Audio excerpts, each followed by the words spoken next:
भोलेनाथ की कृपा और भावों को कैसे मेट सकते हैं वो।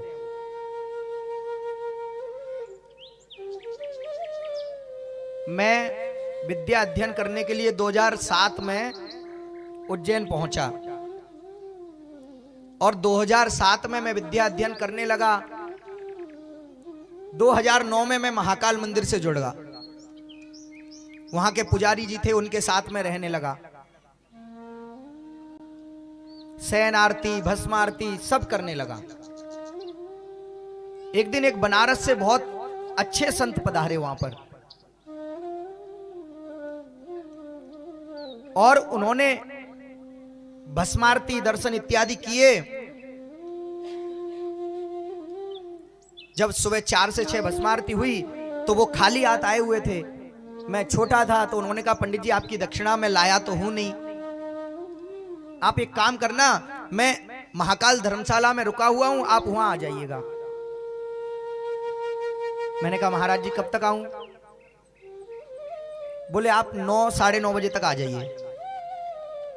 मैंने ठीक है। मैं भी दक्षिणा के लिए जल्दी पहुंच गया।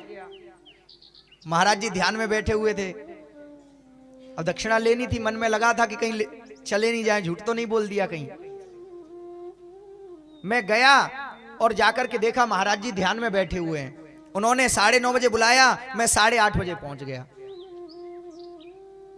वो ध्यान में बैठे हुए, उन्होंने इशारा किया कि वहां पर एक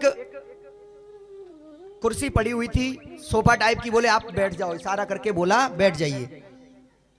मैं बैठ गया। कहते हैं कि जहां पर संत और हमसे बड़ा कोई विराजमान हो वहां पर अपने घुटने के ऊपर पैर रख करके नहीं बैठना चाहिए। मैं उनके सामने गया और मैंने घुटने पे पैर लिया और बैठ गया। उनका ध्यान गया मेरे ऊपर और देखा, इशारा किया कि पैर नीचे करो। मैंने उनकी बात मानी और मैंने पैर नीचे कर लिया। तो उस समय बहुत सारी चीजें रहती हैं जीवन में जो हमें सीखने को मिलती रहती हैं। ये हमारा जीवन जो है, इसमें कितना भी सीख लो आप, कितना भी पढ़ लो, ये कभी भी समापन नहीं होता। जब वो पूजा से निवृत्त हुए और वो आए पास में और उन्होंने अपने बैग से दक्षिणा निकाल करके दी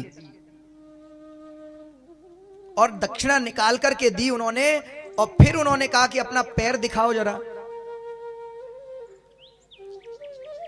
अब संतों की बाड़ी, संतों की कृपा, जब उन्होंने पैर देखा और देख करके बतलाया कि तुम्हारी बहुत कम उम्र में घटना हो जाएगी तुम्हारे साथ, और उम्र भी बताई कि 21वें वर्ष पे कुछ ऐसा होगा, या जो समय बताया था मुझे याद नहीं रहा, लेकिन बताया कि तुम्हारे साथ ऐसी घटना हो जाएगी। अब मैंने जो दक्षिणा ली थी वो वहीं रख दी। अब दक्षिणा कौन लेके जाए जब ऐसी टेंशन वाली बात दे दी। बोले टेंशन मत करिए पंडित जी, आप ये बताइएगा जन्मभूमि कहां की है आपकी? तो मैंने कहा जन्मभूमि मेरी भिंड जिले में मेहगांव तहसील में मोरौली गांव है। मेरी जन्मभूमि मोरौली की है।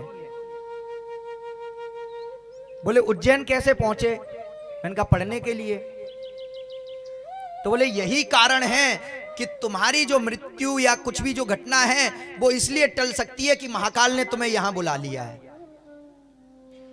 और जब भी तुम गर्भगृह में जाओ महाकाल के में, तो अपनी जो हथेलियां हैं इनसे भगवान को रगड़ा करो। ये जो हथेलियां हैं इनसे शिवलिंग को रगड़ा करो। और उन्होंने मुझे एक मंत्र बतलाया, मैं उसी मंत्र से लेकर के जब भी महाकाल जाता दिन में 3 बार 4 बार मैं जाकर के रगड़ता भगवान को और उस मंत्र का जाप करता।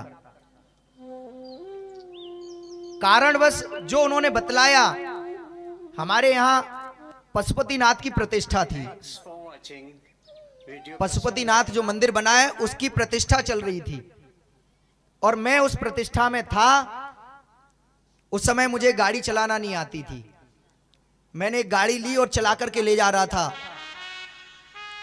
और उसी समय कारणवश एक्सीडेंट हुआ। और एक्सीडेंट हुआ, वो जो भी था, अल्प थी क्या था, वो सब निकल गया। और वो कृपा किसकी रही? सिर्फ और सिर्फ भोलेनाथ की, क्योंकि उन्होंने भावे हूं मेट सकई त्रिपुरारी। इसलिए भोलेनाथ एक ऐसे देव हैं जो भावे को भी मेट सकते हैं। और इतनी कृपा उनकी रही, फिर उसी आचरण पर विद्या अध्ययन हुआ और फिर आगे पथ पे चलते रहे। तो इस प्रकार हमारे जो भोलेनाथ हैं वो बहुत भोले हैं। हमारे यहाँ बताते हैं, जैसे उज्जैन में, अब तो हम उज्जैन के वासी हैं, लेकिन जन्मभूमि जन्मभूमि है, क्योंकि जननी जन्मभूमिश्च स्वर्गादपि गरीयसी। कहीं भी कोई व्यक्ति कहीं पहुंच जाए, लेकिन अपनी जन्मभूमि को नहीं भूलना चाहिए।